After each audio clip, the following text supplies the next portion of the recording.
get you all in here some for Isabel to see you all. See all your friends, Isabel. We'll pretend like you're standing right here, and you're not much taller than that, probably. Get all your buddies. Okay, let's just quickly, just for Isabel's sake, because I didn't film this yesterday, and I really meant to. But let's just go back real quick to the ones that were on page 110, the terms that we went over yesterday. Renewable and non-renewable. Who can tell me the difference between those two? Okay. Renewable is it's like a resource that it can renew itself, and non-renewable is like once it's gone, it can't come back. Okay, right. A renewable is like wind and solar and water. It renews itself.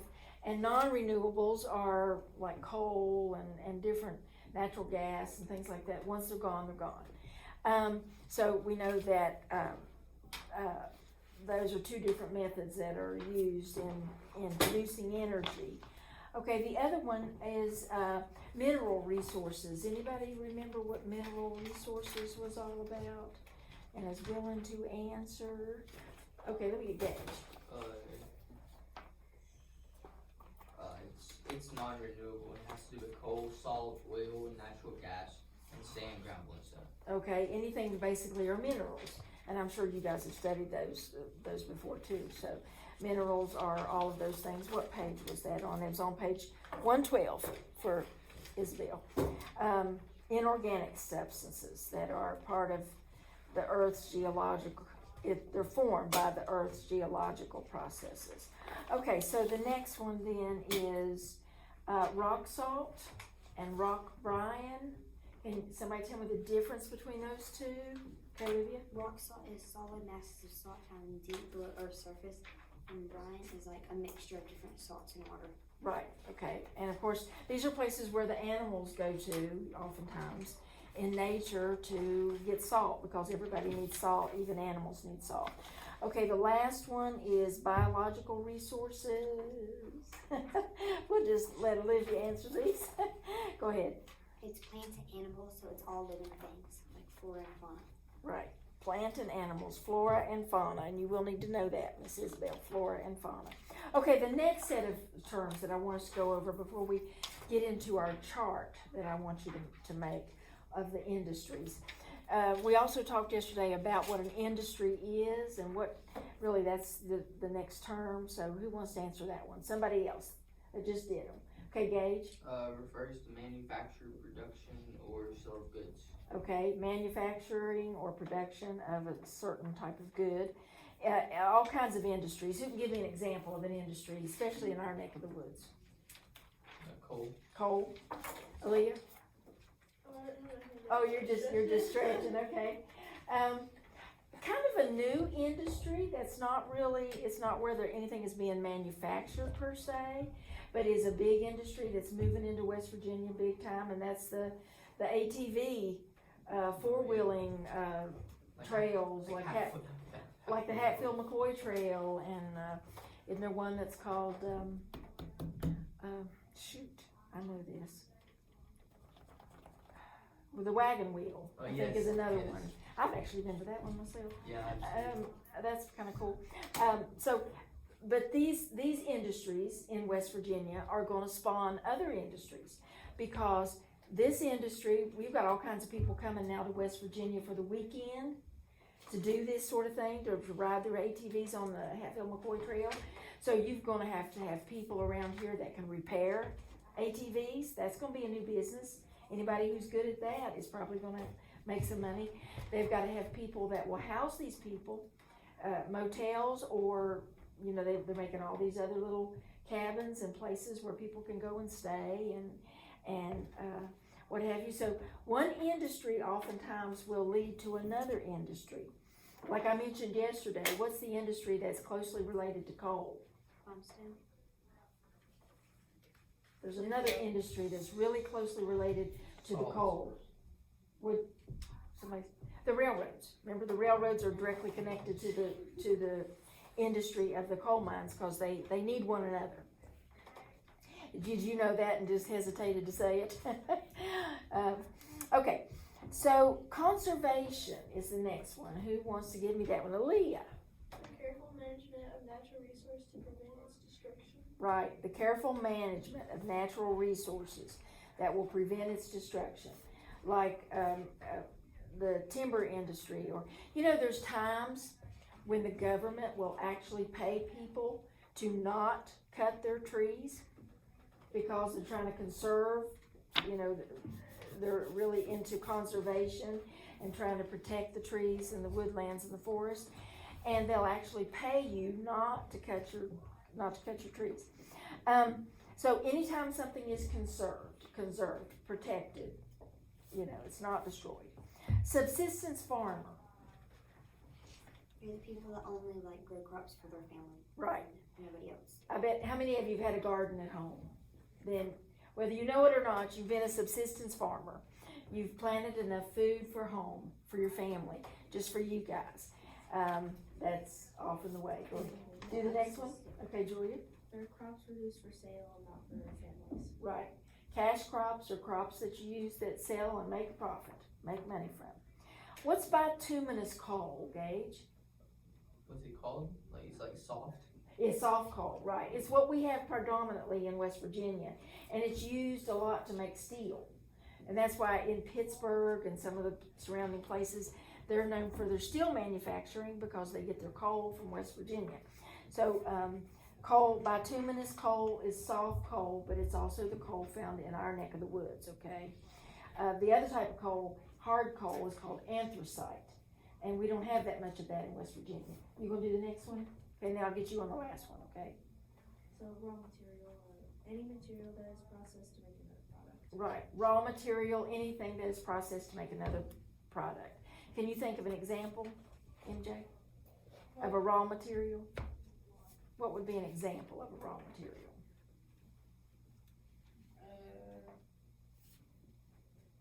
Like trees to make furniture, or what's another example of something that's in the raw that you can use? Even rocks and how they crush them up for stone to sell or what have you. Any type of raw material that is then used for manufacturing or used to sell. All right, the next one, the last one, Aaliyah. Business or trade between states. Right. Interstate is anything across state lines, okay? 77 isn't interstate because it crosses state lines. You have interstates and intrastates. If it's an intrastate road, it's just within the state. It doesn't cross over to another state. So interstate commerce has to do with commerce or trade between two or more states, okay? We good on those? Could we quiz on those two sets of terms tomorrow? Yeah, maybe. Just quiz. Non-renewables. I mean, there's not that many. What? There's 1, 2, 3, 4, 5, 6, 7, 8, 9, 10, 11, 12, 13. Good old lucky number 13. Let's plan on quizzing on those tomorrow. Okay, just a real simple matching quiz. All right, should be an easy A, and probably about your last quiz for this quarter. And some of you can use a really good grade, so we'll do that. Now, Where are the first terms on? page 110 and page 120, the terms that are on 110 and 120, you should have both of them in your notebook. Okay. Now, what I want us to do, probably take today and tomorrow, we're going to start working on a chart. Olivia, I put it on there where you can pull it off and print it out. Let me give you all. You mean Isabella? Yeah, whatever. You know who you are. As long as you know who you are, we're good. If you don't know who you are, then we're in real trouble. But who did I say? Olivia again? You got to get you a shirt that says, I am Olivia. I am not. Of course, I'm not mixing you up. I know who you are. I just, I've called you who knows what.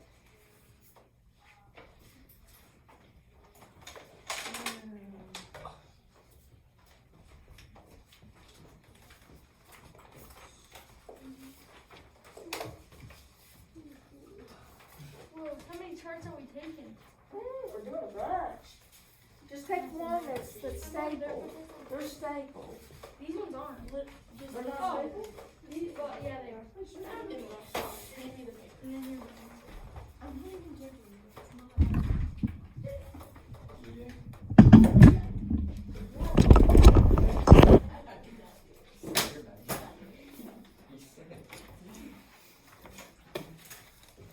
Okay, so what I wanted to do, we're gonna do the first one together, all right? And that's the salt industry. So on your chart, start with the salt industry. And that's over on page 124.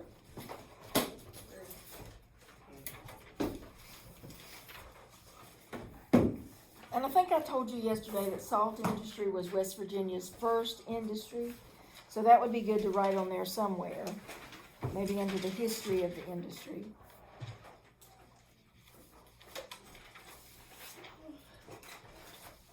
So what would you put? Okay. Well, we're going to do salt first. The history of the industry. It is West Virginia's first industry. But I'd like to just read it right out of the book, and then we'll decide what we need to plug into the chart. So I need 5 volunteers to read. Gage is 1, Julia's 2, Olivia is 3, Aaliyah is 4. I need 1 more. 1 more brave soul. Yes, it's okay. Abby, thank you, Abby. Okay, so just read a paragraph and we'll go through, and then we'll also look for things that we can put in the chart. Now, we want to get the description of the industry and the history of the industry. And oh my goodness, oh, sleeping. The history of the industry is going to, also include some people. So we'll want to do that. Okay, so go ahead, Gage. Salt, which both humans and animals need, was the first major industry to develop in western Virginia. One of the largest salt licks was at the present-day town of Malden. in Kanawha. Kanawha County. Another important salt lick was located in Bulltown in present-day Braxton County. Right. So for that, I believe I would put down about Malden for sure. And you could put that under the history. Malden is in Kanawha County. Under the history of the industry, write down Malden was one of the first places. Malden in Kanawha County. That's under salt. We're in the salt industry, under the history of the industry.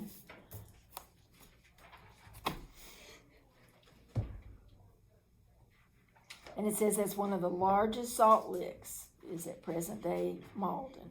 Now, of course, you could also put down Bulltown, but we're not going to, you don't need to know that one. Okay, reader number 2. Who was that? Was it Julia? Okay.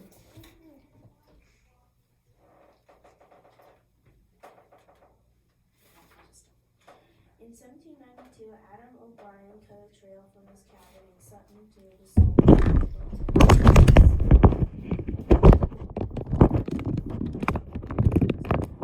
As the market for salt increased in the Trans-Allegheny region, however, production methods changed. In 1797, Elisha Brooks set up his salt works. A place to produce salt for sale. Yeah, that's all Salt Works is. At Malden. His salt furnace evaporated the brine and produced 150 bushels of coarse salt a day. To get even more brine, Brooks sank wells of hollow-grown trees 8 to 10 feet deep. The brine seeped into the wells and was dipped out by a bucket. Okay, so of course that whole paragraph is about the history of it, right? So I don't know that we want to get the whole thing about there, but let's put down about Elisha Brooks made his salt works, and that was again at Malden. Honey, we just read it. It's in the book. So it's Elisha, not Elijah, Elisha Brooks. Follow along with us and you'll see what to write down. He was able to produce 150 bushels a day. You guys ever seen a bushel basket? Do you know how much is in a bushel? It's huge. And this would have been a tremendous amount of salt per day.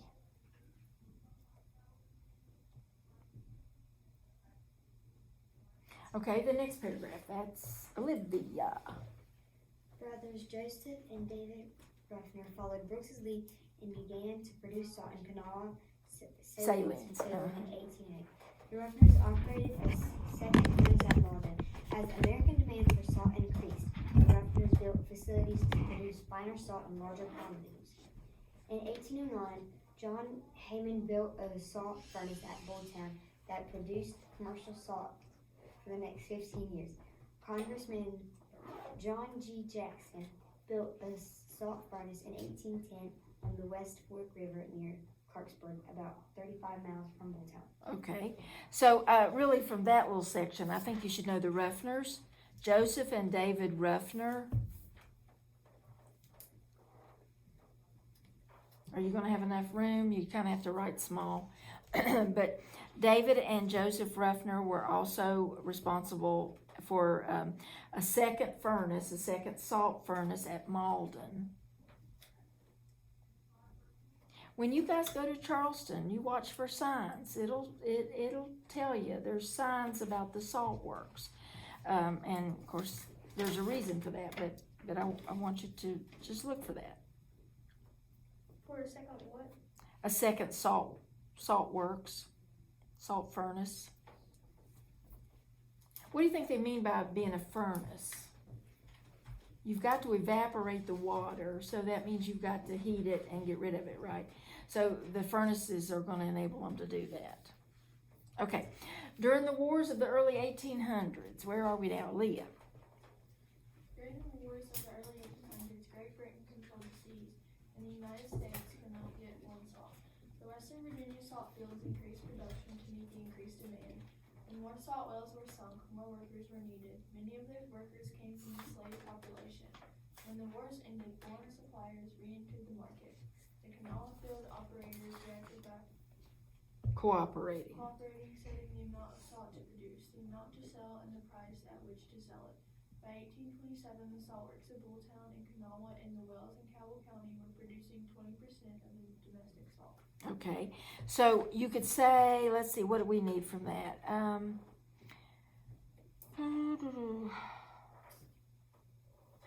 I don't think we need to get too much of that, other than that the salt works, they did establish a co-op, or just they began to cooperate with one another, and they set the amount of salt to produce and the amount to sell. And that way they really formed a monopoly over the salt trade. Yes, ma'am? Do we have to know all these people? I would want you to associate these people with salt industry. Yeah. The Brooks, the Elisha Brooks, and the Ruffner brothers. Joseph and David. And not all the others, just the ones I've had you to write down. Okay, just those. All right.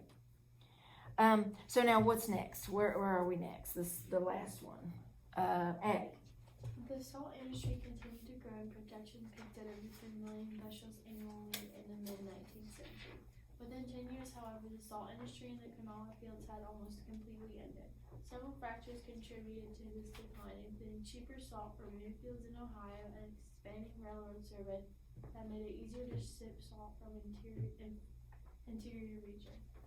The last Kanawha salt furnace to operate was the Dickinson furnace, which had been built in 1832 in Malden. Okay. So the thing there I want you to see is that Malden keeps popping up. The city of Malden. So that for West Virginia is probably the hub or the main place to remember for the salt industry. So in the description of the industry, I just want you in your own words to write down what it was. I mean, basically salt is a natural mineral that's taken from the earth, and if it's in water form, it's boiled down to where the salt comes out of the water, and if not, it could be just literally mined from the ground. But bushels upon bushels upon bushels of salt has been taken from West Virginia for the United States, and I don't know that it's been shipped overseas, but it definitely has been for the United States.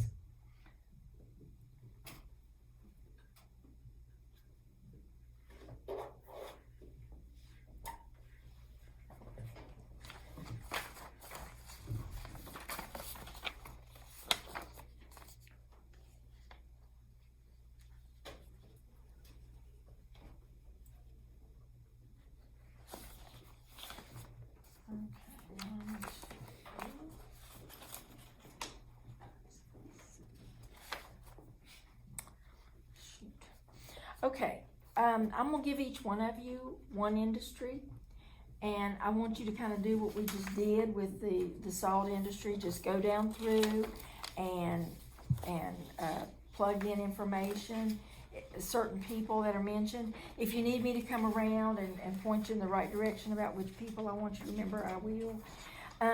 But let's just go around, and we'll start over here with Emily. If you'll take the iron industry, and Aaliyah take steel, all right? And then on the back, take timber, Bailey, and farming, MJ. You get coal, you get natural gas, but I'm gonna get you to do the petroleum part. Those are really two separate things, but it's talked about together. So you'll do natural gas part of it, and you'll do petroleum. And then, you three on this side, you'll do the glass industry, Karis. Mr. Dewey, I need to go down there with her, or? No, just work independently, I think it'll be all right. And you get chemical and you get electrical, okay? So if you go on through your chapter, you'll find where all these places start. Steel industry starts on 128, timber's on 130, farming on 131. You go on through, the coal industry starts on 133.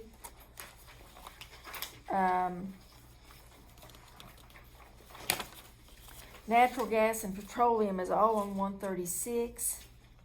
But you might look back for the two of you at the Oil and Gas Museum too on page 135. But we'll get to that later. Karis, 136, it's 137 and 38 is the glass industry, and 139 is chemical, Julia. And the electrical is on page 140 and a little bit on page 141, Talon. Okay, we good? Okay, just go ahead and do that. You probably won't finish before the bell, but finish it up tonight. And then we'll go over it together tomorrow after we do the little terms quiz. And Isabel, you'll just need to fill them all in and send me a picture.